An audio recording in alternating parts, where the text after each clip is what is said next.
여러분 안녕하세요. 제가 이제부터 매주 월요일마다 지난 한 주 북한 동향에서 주목할 만한 점이 무엇인가를 알려드리려고 하는데요.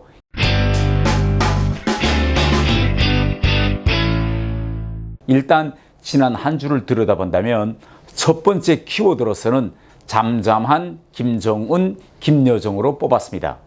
여러분, 한미가 지난 22일부터 26일까지 을지 프리덤 쉴드 일부 연습을 진행했습니다. 그런데 이 훈련을 앞두고 지난 18일 김여정이 이 훈련이 북침전쟁 연습이라고 거친 표현을 막 써가면서 이제 입장을 발표했는데, 이러니 일각에서 북한이 혹시 이 훈련을 빗대고 핵실험이나 ICBM 발사 같은 전략적 도발을 하지 않을까 이렇게 걱정했는데, 지난주에 막상 우리가 강경하게 훈련을 밀어붙이니 북한 주민들이 보는 노동신문이나 조선중앙TV와 같은 공영 매체들에서 이 훈련에 대해서 일절 언급을 하지 않고 조용히 지나간 겁니다.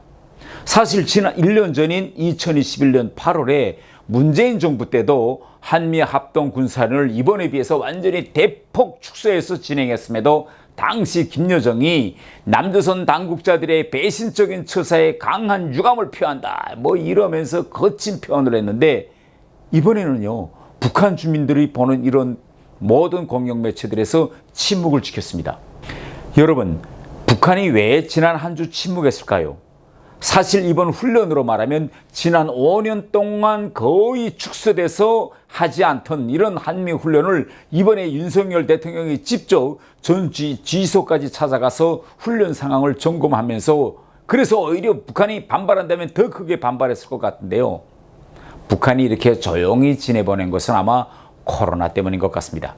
북한이 자기네가 코로나 다 이젠 끝났다라고 뻥 하고 큰 소리를 쳤지만, 막상 한미 훈련에 대응하는 그런 북한군의 훈련이나 또 북한 조기대 예비군 같은 이런 비례 훈련을 하자고 보니까 코로나 때문에 대응 훈련을 할 수 없는 이런 상황인 것 같습니다.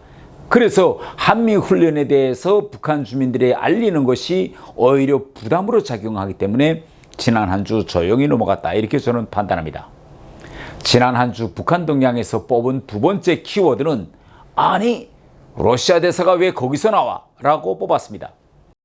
지난 8월 10일 북한은 코로나가 완전히 종식됐다고 주장했습니다. 그런데 코로나가 끝났다고 하면서 동시에 북한이 뭐라고 했느냐, 4월 말에 북한에서 발생한 이 코로나, 이 발생 원인이 대북전단에 있다, 이렇게 주장했는데요.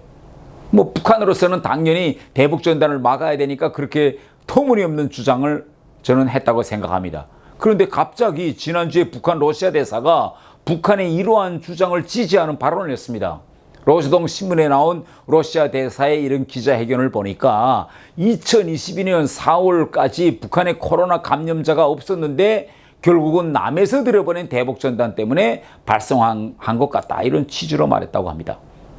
그래서요, 아니 지금 평양시 밖으로 외국인들이 나가지 못하게 북한이 엄격히 통제해서 러시아 대사 자체도 평양시 밖을 벗어나 보지 못했고, 지금 여러분 아시다시피 러시아 대사관에서는요 외교관 대다수가 다 평양에서 철수했습니다. 대사관 안에 대사 외에 몇 명밖에 남지 않았는데, 아니 지방에도 못 나가보고 평양시 러시아 대사관 주변에 꽁꽁 갇혀있던 러시아 대사가 어떻게 코로나가 북한에서 대북전단에서 발생했다는 걸 알고 그걸 이제 지지하는, 그렇게 취지로 말하는지 저는 외국 대사로서 대단히 부적절한 발언을 했다, 이렇게 봅니다. 그래서 저는요, 왜 그럼 러시아 대사가 이런 발언을 했을까? 아마 지금 러시아는 우크라이나 전쟁 때문에 전 세계적으로 고립에 빠졌습니다. 그나마 러시아 편에 선 나라가 몇몇 안 되는데 그중에 북한도 있으니 아마 대사로서 북한 정권이 하고 싶어 하는 말하자면 코로나 발생 원인이 대북전단에 있다는 이러한 북한의 주장을 좀 지지해줘서 좀 북한이 우크라이나 전쟁에서 위기에 빠진 러시아를 지지해주는 데 대한 그런 외교적 보답, 이렇게 하자고 좀 맞장구를 친 것 같습니다. 자, 오늘은 이렇게 두 가지로 지난 북한 동향 키워드를 뽑았는데요. 앞으로도 태영호TV에서는 북한의 한 주간 동향에 대해서 주목되는 점들을 뽑아서 여러분들에게 지속적으로 알려드리도록 하겠습니다. 다음 주에 또 뵙도록 하겠습니다.